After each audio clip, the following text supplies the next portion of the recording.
Hello student, स्वागत है आप सभी का ब्रेन ट्रेन इंपोटेक के ऑनलाइन लर्निंग प्लेटफॉर्म पर।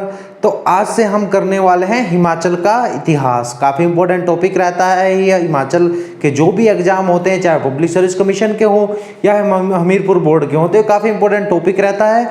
तो आप लोग ध्यान से इस लेक्चर को देखिए। हम यहाँ से कंटिन्यू हिमाचल के इतिहास के बारे में पढ़ेंगे, ठीक है। सबसे पहले मैं आप लोगों को बता देना चाहता हूँ, जो हिमाचल का इतिहास है वो काफ़ी बड़ा नहीं रहा है, ठीक है।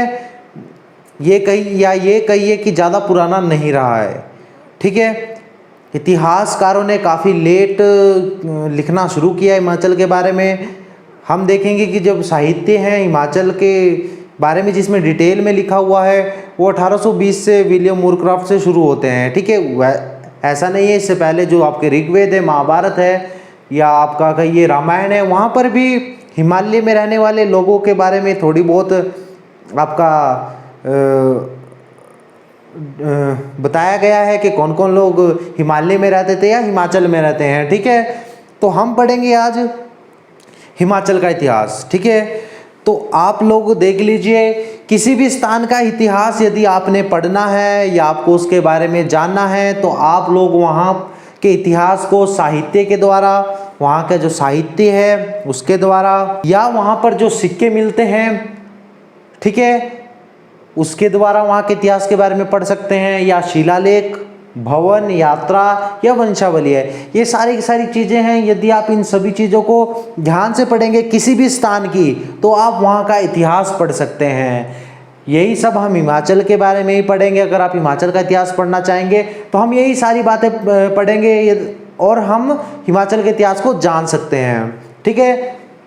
सबसे पहले बात कर लेते हैं साहित्य की, ठीक है। किस किस साहित्य में हिमाचल का वर्णन हुआ है या हिमाचल के लोगों का वर्णन हुआ है, जहाँ से हम पता कर सकते हैं कि हिमाचल का इतिहास क्या रहा है, पुराने समय में हिमाचल में क्या क्या चीज़ें थी। तो सबसे पहले बात कर लेते हैं साहित्य में। साहित्य में काफ़ी इंपॉर्टेंट रहने वाला हमारा, जैसे स्कंद पुराण है, इसमें भी हिमाचल के जो लोग हैं, हिमालय के जो लोग हैं, उनका वर्णन किया हुआ है।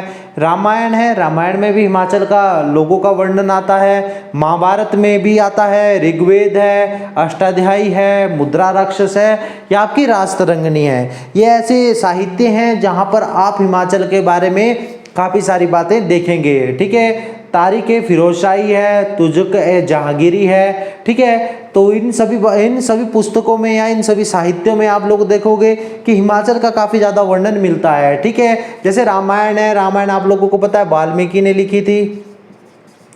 इसमें काफ़ी ज़्यादा वर्णन मिलता है हिमालय का, हिमालय में लोग किस प्रकार के रहते थे। महाभारत है, महाभारत को वेद व्यास ने लिखा था, ठीक है। और महाभारत के बारे में आपने याद रखना है, इसको पांचवा वेद भी कहा जाता है, ठीक है। पांचवा वेद भी कहा जाता है। ऋग्वेद है, ऋग्वेद सबसे पुराना वेद माना जाता है चारों वेदों में, ठीक है। अष्टाध्यायी है, ठीक है, अष्टाध्यायी पाणिनि की है, पाणिनि ने लिखी हुई पुस्तक है ये। इसमें भी हिमाचल के राजाओं के बारे में लिखा हुआ है। मुद्रा राक्षस है, ठीक है, मुद्रा राक्षस में भी हिमाचल का वर्णन मिलता है, ठीक है। विशाखा दत्त की ये पुस्तक है,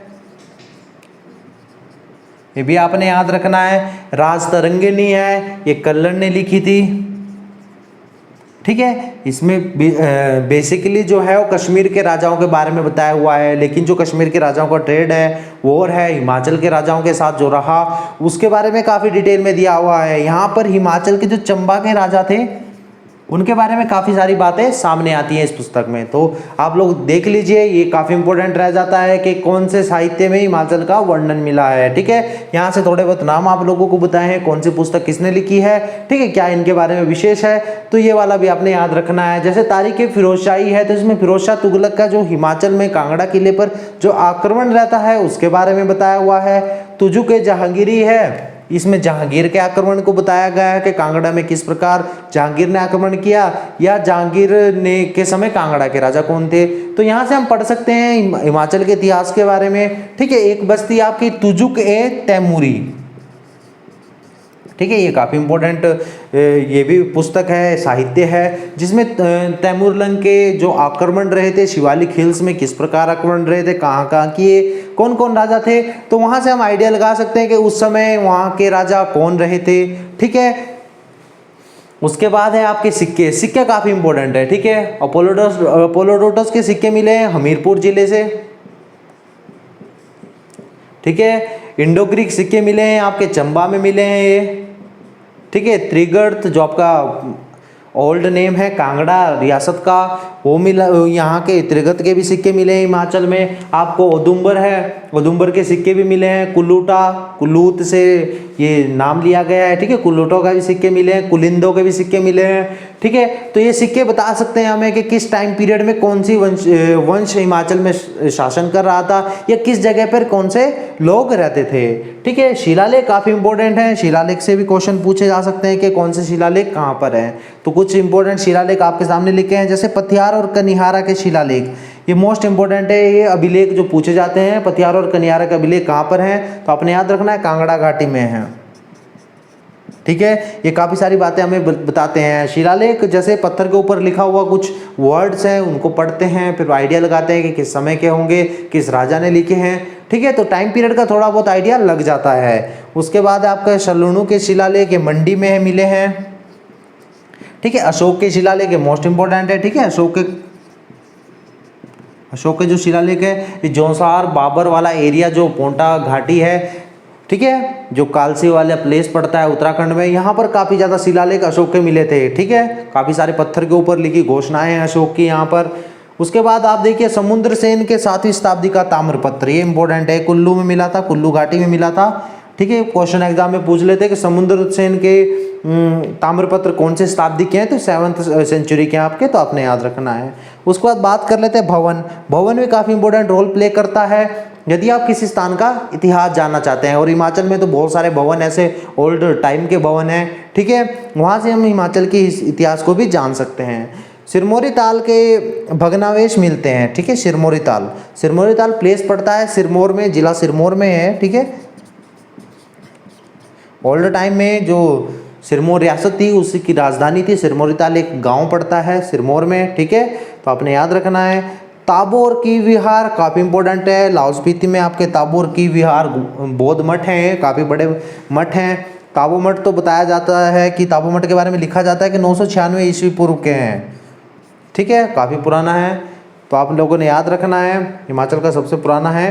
तो एलोरा भी कहा जाता है हिमाचल का, ठीक है, ताबो मठ को। आपका जो कांगड़ा किला है, त्रिगर्त किला, नगरकोट किला, तो आपने याद रखना है कांगड़ा जिले में पड़ता है। ये भी काफ़ी सारी घटनाएं हमें बताता है, ठीक है। वंशावली भी एक इम्पोर्टेंट रोल प्ले करता है, क्योंकि वंशावली से ही हम आइडिया लगा सकते हैं कि किस राजा के समय में कौन से आक्रमण हुए हैं। सबसे पहले देखिए कांगड़ा के बारे में, कांगड़ा की वंशावली बहुत इंपॉर्टेंट है, क्योंकि कांगड़ा में बहुत सारे विदेशी शासकों ने आक्रमण किए थे। तो उस समय जो भी कांगड़ा के राजा थे, वहाँ से आइडिया लग जाता है कि कौन से राजा किसके समकालीन थे या किसने कब शासन किया। कुल्लू में है, कुल्लू का आपको ओल्ड नेम पता है, कुल्लूत है, ठीक है। कुल्लू यहाँ कुल्लू से लिया गया है, मॉडर्न नेम है कुल्लू। आपका चंबा है, मंडी है, सुकेत है, इन सब की वंशावली काफ़ी इंपॉर्टेंट है, ठीक है। अगर बात कर लेते हैं कांगड़ा की वंशावली, तो सबसे पहले किसने लिखा था कांगड़ा की वंशावली के ऊपर, ये थे मूरक्राफ्ट, ठीक है। 1820 से 22 ईस्वी के बीच ये हिमाचल में आए थे। तो इन्होंने सबसे पहले हिमाचल की वंशावलियों के ऊपर लिखना शुरू किया, और सबसे पहले उन्होंने लिखा कांगड़ा की वंशावली है, ठीक है। वंशावली जो भी उनके वंश रहे हैं ओल्ड टाइम में या उनके समय में जो भी वंश रहे थे, ठीक है, तो उनके सबके बारे में लिखा था। तो ये काफ़ी इंपॉर्टेंट रहता है। कांगड़ा की वंशावली किसने लिखी है, पूछते रहते हैं एग्जाम में, तो आपने ध्यान रखना है। उसके बाद है कुल्लू की वंशावलियाँ किसने लिखी थी, AP हार्डकोर्ट ने। ये भी काफ़ी इंपॉर्टेंट है, AP हार्डकोर्ट ने कुल्लू की वंशावली लिखी थी। ये क्वेश्चन एग्जाम में ये भी काफ़ी बार क्वेश्चन पूछते हैं, मूरक्राफ्ट ने कौन सी वंशावली लिखी थी और AP हार्डकोर्ट ने कौन सी वंशावली लिखी थी। चंबा है, मंडी है, सुकेत है, ठीक है, आप लोगों को पता है। इनकी वंशावली के ऊपर सबसे पहले कनिंघम ने ध्यान दिया था, कनिंघम ने, ठीक है। तो ये नाम आपने याद रखने हैं। कांगड़ा की वंशावली के ऊपर ध्यान सबसे पहले आपका मूरक्राफ्ट ने दिया था, उसके बाद आपका कुल्लू है, AP हार्डकोर्ट ने, चंबा, मंडी, सुकेत, कनिंघम ने ध्यान दिया था। इन सभी ने काफ़ी कुछ लिखा हुआ है इन वंशावलियों के बारे में। हम यहाँ से भी काफ़ी कुछ देख सकते हैं हिमाचल के इतिहास को। उसके बाद है यात्रा के बारे में। यात्राएं, यात्रा का मतलब है जब आप किसी स्थान पर घूमने जाते हैं तो वहाँ पर उस स्थान को देखकर उसके बारे में जो भी लिखते हैं, ठीक है, वो यात्राएं हैं आप लोगों की, ठीक है। यात्रा वृत्तांत काफ़ी इंपॉर्टेंट रहते हैं हिस्ट्री में, ठीक है।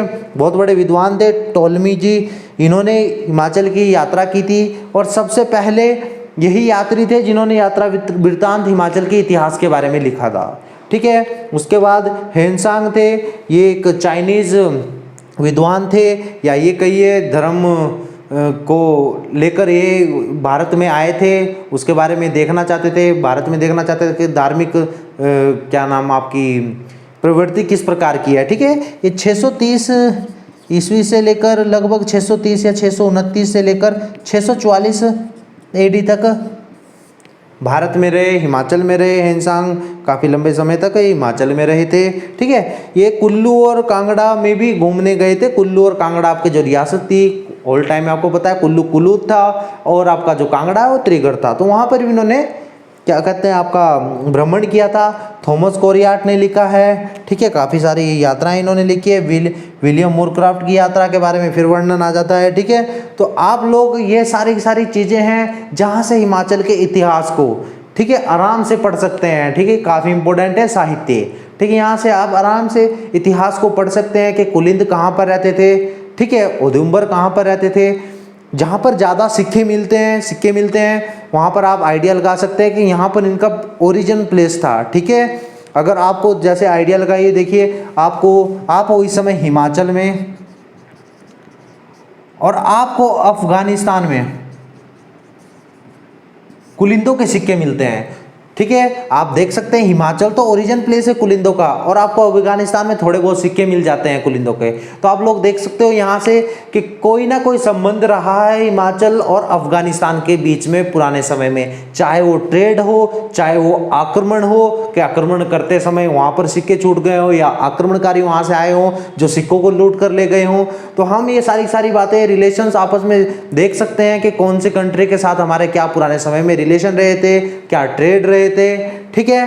तो आगे हम बात करेंगे कि हिमाचल में किस प्रकार बाहरी आक्रमणकारियों ने आक्रमण किया, किस किस राजा के शासनकाल में आक्रमण किया। मोस्ट इंपोर्टेंट रह जाता है, ठीक है। यहाँ से क्वेश्चन एग्जाम में पूछा जाता है कि महमूद गजनवी ने कब हिमाचल में आक्रमण किया, किस जगह किया, उसके समकालीन राजा कौन थे, ठीक है। या आपको बोल देंगे मोहम्मद बिन तुगलक के समय कौन कांगड़ा का राजा था, नगरकोट किले पर किसका शासन था, ठीक है। तो ये छोटी छोटी बातें हैं जो एग्जाम में अक्सर पूछते रहते हैं कि समकालीन राजाओं से रिलेटेड क्वेश्चन आ जाएगा आपके सामने। तो नेक्स्ट लेक्चर में हम हिमाचल के जो भी समकालीन राजा रहे हैं या हिमाचल के जो भी बाहरी आक्रमणकारियों के समय हिमाचल के राजा रहे हैं, मोस्ट इंपोर्टेंट जैसे आपका कांगड़ा रियासत है, त्रिगढ़ है, उसके बारे में पढ़ेंगे। आपका कुलूत है, ठीक है, आपका सिरमौर है, ठीक है। सिरमौर में ही बेसिकली जो आपके कुलिंद लोग रहते थे वही सिरमौर में रहते थे, ठीक है, बेसिकली, ठीक है। चंबा रियासत है। ये बड़ी रियासतें हैं जिनके बारे में आप मोस्टली पढ़ेंगे कि बाहरी आक्रमणकारियों ने कहाँ कहाँ आक्रमण किया, ठीक है। आज के लिए इतना ही, कल फिर मिलते हैं, धन्यवाद।